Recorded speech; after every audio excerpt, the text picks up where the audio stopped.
여러분 혹시 어젯밤에 꿈 꾸셨습니까? 여러분 꿈 자주 꾸는 편이신가요? 그런데요, 솔직히 말해서 우리가 꾸는 꿈의 거의 90% 이상은 다 개꿈입니다.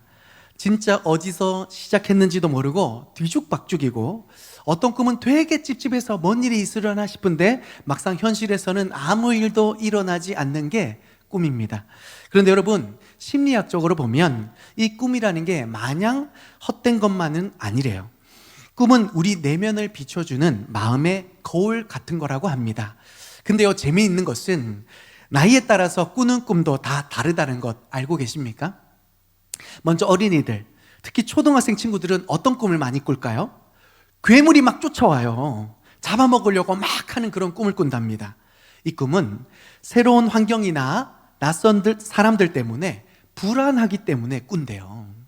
여기 있는 청소년들 되면 무슨 꿈을 꾸냐면, 시험 기간이에요. 시험지를 딱 받았는데 한 문제도 제대로 아는 문제가 없어요. 심지어 컴사도 안 갖고 온 거야. 부들부들 떠고 있는데 앞에서 선생님이 야, 답안지 빨리 내! 막 이렇게 재촉하는 거죠. 사인펜으로 표시도 못해, 제대로 풀지도 못해, 엉 울고 있는 이 꿈 왜 꿀까요? 성적이나 미래에 대한 스트레스가 그 마음에 온전히 자리 잡고 있는 것이죠. 성인이 되면요, 딱 눈 떠보니까 이미 회사 출근 시간이 1시간이나 늦은 거예요. 그래가지고 난리 났다 싶어서 막 달려가는데 다리가 움직이지 않아요. 버스를 막 부르는데 버스가 오지 않아요. 택시를 부르는데 택시도 오지 않아요. 야단난데 하는데 왜 그럴까요? 업무의 스트레스, 또 지나친 책임감 때문에 이런 꿈을 꾼답니다. 중년이 되면 꿈이 좀 바뀌답니다. 잘 알던 길인데 웬일인지 헤매고 길을 잃어버리는 꿈을 꾸신다고 합니다. 이것은 인생의 전환기, 또 불확실성 때문에 그렇게 꾼다고 합니다. 이제 마지막으로 인생의 후반전, 노년이 되면요, 돌아가신 부모님이나 가족들이 꿈에 나타나셔서 환하게 웃으며 이야기하는 꿈을 꾼대요. 이것은 지나온 인생을 정리하고 때론 하나님께서 보내시는 위로의 메시지일 수 있다고 말합니다. 그런데요, 성경을 보면 하나님도 꿈을 통해서 중요한 메시지를 전하시고는 했습니다. 여러분 아시죠? 요셉이 꿈을 통해 하나님께서 그의 미래를 보여주셨습니다. 솔로몬에게는 꿈속에서 지혜를 주셨고요, 심지어 요셉의 아버지, 예수님의 아버지 요셉도 꿈으로 하나님의 지시를 받아서 아기 예수를 보호했죠.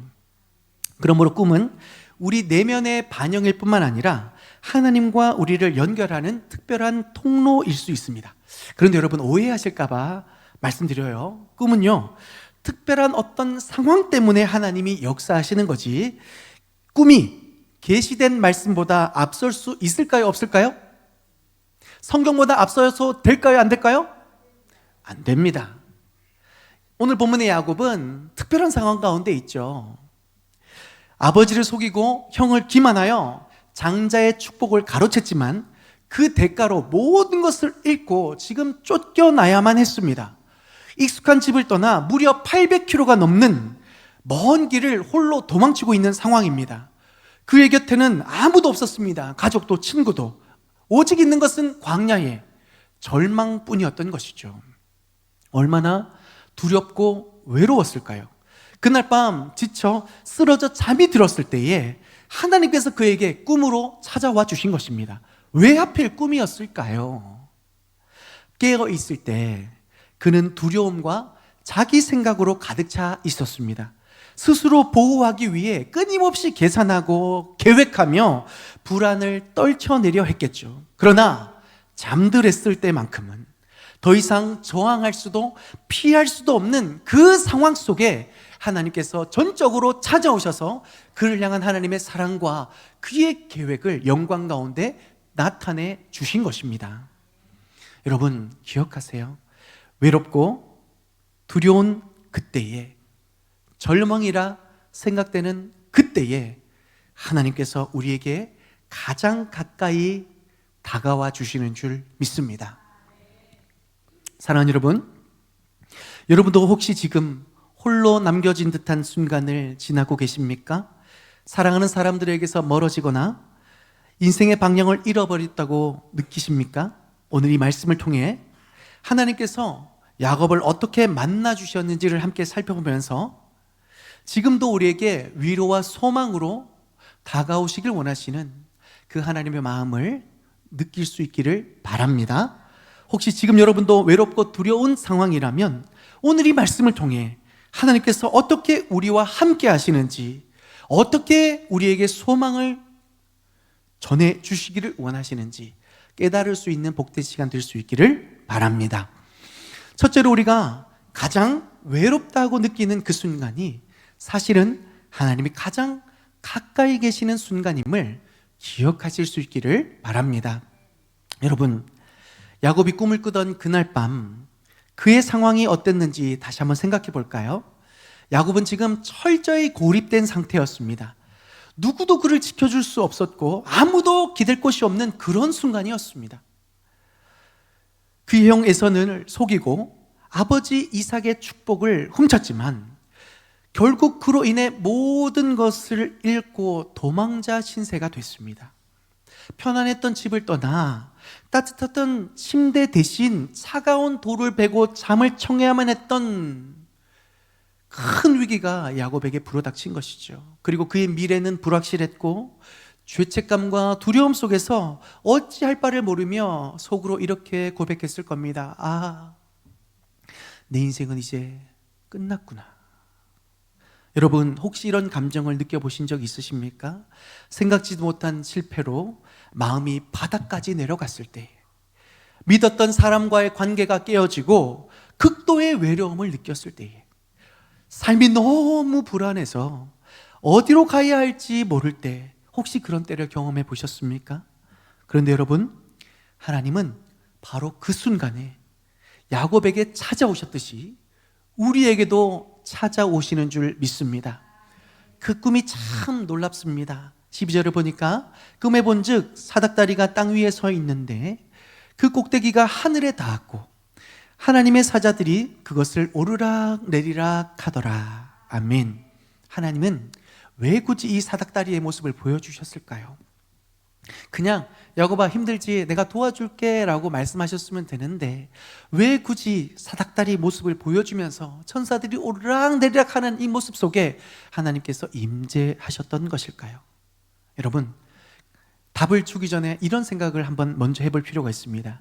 하나님과 인간 사이가 왜 단절되었죠? 아담과 하와가 죄를 지음을 통해서 이제는 더 이상 그 죄로 인하여 사람이 하나님께 갈 수 있다 없다? 없다. 야곱도 마찬가지였습니다. 지금 야곱이 죄를 지음으로 인하여서 하나님께 더 이상 기도할 수도 나아갈 수 없는 아픔 가운데 놓여 있었던 것입니다. 그런데 사닥다리가 어떻게 생겼죠? 땅에서부터 하늘로 올라가는 겁니다. 야곱아, 너는 할 수 없을지 몰라도 내가 찾아와서 너와 너의 마음을, 너의 삶을 도와줄 거야. 그래서 하나님이 말씀하십니다. 야곱아, 너 혼자 아니야. 나는 여전히 너와 함께 있어. 그리고 이 사다리는 훗날 예수님을 통해 완전히 이루실 하나님의 구원을 나타내 주시는 것이죠.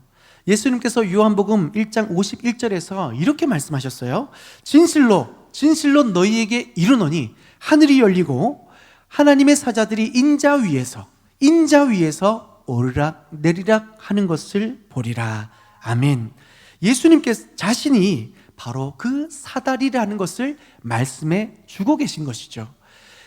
하나님과 인간 사이를 연결하는 유일한 길이 바로 예수 그리스도신 줄 믿습니다. 야곱이 본 사다리는 단순한 상징이 아니라 궁극적으로 예수님을 통해 완성될 하나님의 구속의 계획을 나타내주고 계신 것입니다. 그런데 하나님께서는 단순히 이 사닥다리만 보여주신 것이 아니라 세 가지 귀한 약속을 말씀해 주셨습니다. 첫 번째, 내가 너와 함께 있다라는 말씀이신 것이죠. 여러분, 세상의 모든 사람이 나를 떠나도, 심지어 우리가 가족과 멀어진다 할지라도 하나님은 절대로 우리를 떠나지 않으시는 줄 믿습니다. 중요한 게 있어요. 야곱이 먼저 하나님을 찾은 것이 아니라 하나님께서 먼저 야곱에게 찾아오셨다라는 것에 주목하시길 바랍니다. 야곱 스스로는 하나님께 나아갈 수 없었습니다. 그가 할 수 있는 일은 아무것도 없었습니다. 그가 아버지를 속였고 그 스스로 두려움에 절망에 사로잡혀 있을 그때에 그 마음을 아시고 그 상황을 아시고 하나님께서 먼저 찾아오셔서 야곱아, 내가 너와 함께한다 말씀해 주신 것입니다. 두 번째, 내가 어디로 가든지 너를 지키겠다 약속해 주셨습니다. 야곱이 떠나는 길은 절대로 안전한 길이 아니었습니다. 그는 도망자 신세가 되어 강도를 만날 수도 있었고 각종 해충들로 인해 상할 수도 있었고 굶주림 속에서 도대체 어디를 가야 할지를 모르는 절대적인 위기 가운데 놓여 있었습니다. 하지만 그런 야곱을 향해 야곱아, 네가 어디를 가든지 내가 너를 지켜줄 거야. 할렐루야. 이 약속이 우리에게도 동일하게 적용되는 줄 믿습니다. 우리는 종종 미래를 불안해하고 두려워할 때가 있습니다.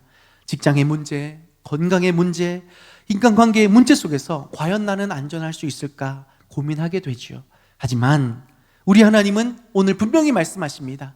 네가 어디로 가든지 내가 너를 지켜줄 것이라. 예수님께서는 그 자신을 나는 선한 목자라 말씀하셨습니다. 선한 목자는 어떤 분이십니까? 양떼를 위하여 자기 목숨마저도 아낌없이 내어줄 수 있는 그분이 선한 목자 우리 예수님인 줄 믿습니다. 예수님께서는 우리의 앞날을 지키시며 계획된 그의 은혜와 축복을 실수함 없이 우리를 이끌어 주시는 줄 믿습니다. 우리가 때때로 인생의 광야에 머무를 때가 있습니다. 실패와 좌절 속에서 나는 끝났구나 생각할 때가 있습니다. 하지만 여러분, 하나님은 우리의 인생을 하나님의 뜻 가운데 온전히 회복시키시겠다고 오늘 말씀해 주신 줄 믿습니다. 우리의 미래를 책임져 주시겠다고 말씀해 주신 줄 믿습니다. 그러니 이 하나님의 말씀 앞에 믿음으로 나올 수 있기를 바랍니다. 예수님께서 말씀하시죠. 내가 세상 끝날까지 너희와 항상 함께 있으리라. 아멘. 내가 너를 결코 떠나지 않고 버리지 않으리라 말씀해 주신 줄 믿습니다. 혹시 지금 여러분도 야곱처럼 혼자라고 느끼고 계신가요? 하나님이 너무 멀리 계신 것 같이 느껴지시나요? 여러분 기억하세요. 하나님은 멀리 계신 분이 아닙니다. 하나님 우리를 위해 친히 내려오셨습니다. 예수 그리스도를 통해 우리와 함께 하시며 우리가 가장 외롭고 힘든 순간에도 우리를 결코 떠나지 않으시는 줄 믿습니다. 두 번째 우리가 기억할 것은 하나님을 만나면 우리의 삶의 기준이 달라지게 되어 있습니다. 야곱은 꿈에서 깨어났습니다. 그리고 그 자리에서 놀란 듯 중얼거립니다. 여호와께서 여기 계시거늘 내가 알지 못하였도다. 여러분도 이런 경험 해보셨을 겁니다. 바로 앞에 중요한 걸 두고도 모르고 있다가 뒤늦게 깨닫고 놀란 적이 있으실 거예요. 저도 그런 경험 해봤습니다. 안경을 분명히 쓰고 있는데 안경 어디 갔어? 여러분, 야곱이 놀란 이유는 조금 다르죠. 지금까지 형이 두려워서 그는 도망쳤었습니다. 그런데 하나님을 만나고 나자 더 이상 형이 들어온 것이 아니라 하나님을 두려워했던 것이죠. 17절에 이렇게 고백합니다. 이곳이 두렵도다. 여기는 다름 아닌 하나님의 집이요 하늘의 문이로다. 아멘. 이전까지는 형의 분노와 불확실한 미래가 가장 두려웠다면 이제 그는 전능하신 하나님을 두려워하기 시작한 겁니다. 우리도 그렇지 않습니까? 돈이 삶의 기준이 되면 무엇이 가장 두려울까요? 가난이 가장 두렵습니다. 사람들의 인정이 우리의 삶에 가장 중요하다면 뭐가 가장 두려울까요? 비난과 실패가 가장 두려워지기 마련이죠. 그러나 살아계신 하나님이 우리의 삶의 기준이 되면 어떻게 될까요? 세상이 더 이상 두려워질까요? 이 세상을 창조하신 하나님을 두려워하면 세상의 그 어떤 문제를 만나도 두려움 없이 우리는 살아갈 수 있게 될 줄 믿습니다. 여러분, 로키 산맥을 올라본 사람은 웬만한 산을 오를 때 겁먹을까요? 안 먹을까요? 아니, 그 높은 로키 산맥을 올라봤는데 웬만한 산에 꿈쩍할 리가 있겠습니까? 당연히 오를 수 있다라고 확신할 겁니다. 미슐랭 3스타 레스토랑에서 식사를 맛본 사람은 웬만한 음식의 감흥을 느낄 수 있겠습니까? 없겠습니까? 맛있는 음식의 그 탁월한 맛의 기준을 맞추게 되면서 편의점 도시락에는 결코 마음을 빼앗기지 않을 것입니다. 기준이 달라진다라는 것이죠. 여러분, 우리가 하나님을 경험하면 우리의 삶의 기준이 달라집니다. 이전까지 절대적으로 크고 두렵게 느껴졌던 것들이 이 모든 것을 다스리시는 하나님 앞에서는 더 이상 그렇게 보이지 않게 되는 것이죠. 그래서 잠언의 기자는 그 하나님에 대하여 이렇게 고백하고 있습니다. 함께 읽겠습니다. 여호와를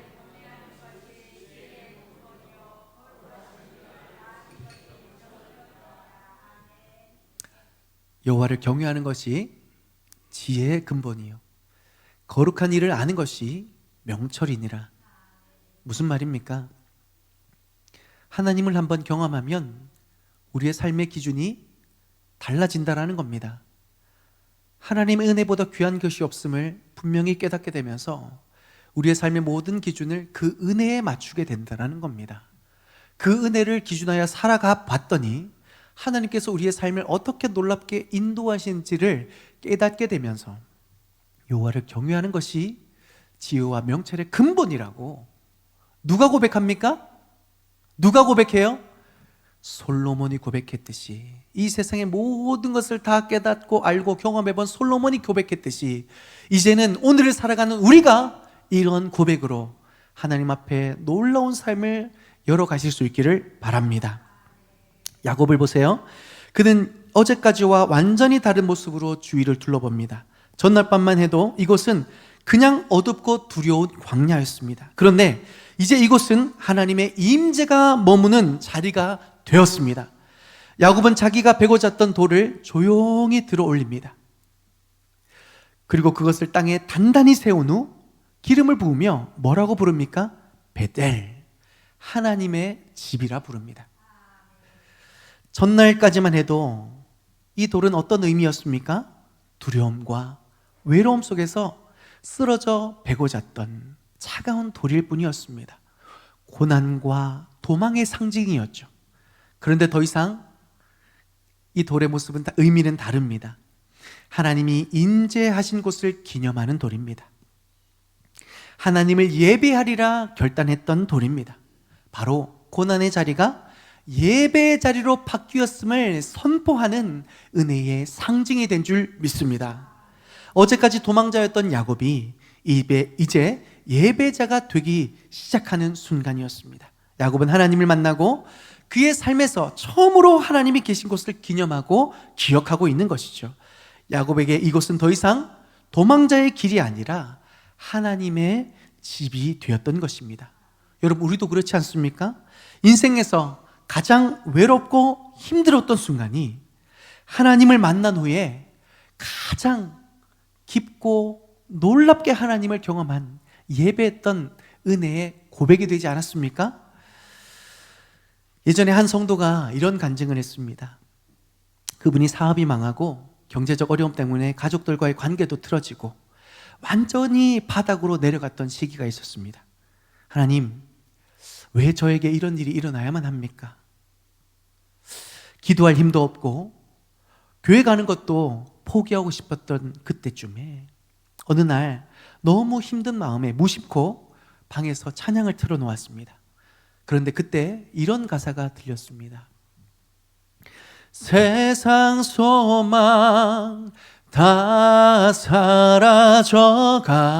사라져가도 주의 사랑은 끝이 없으니 살아가는 이 모든 순간이 주의 힘을 나는 믿네. 아멘.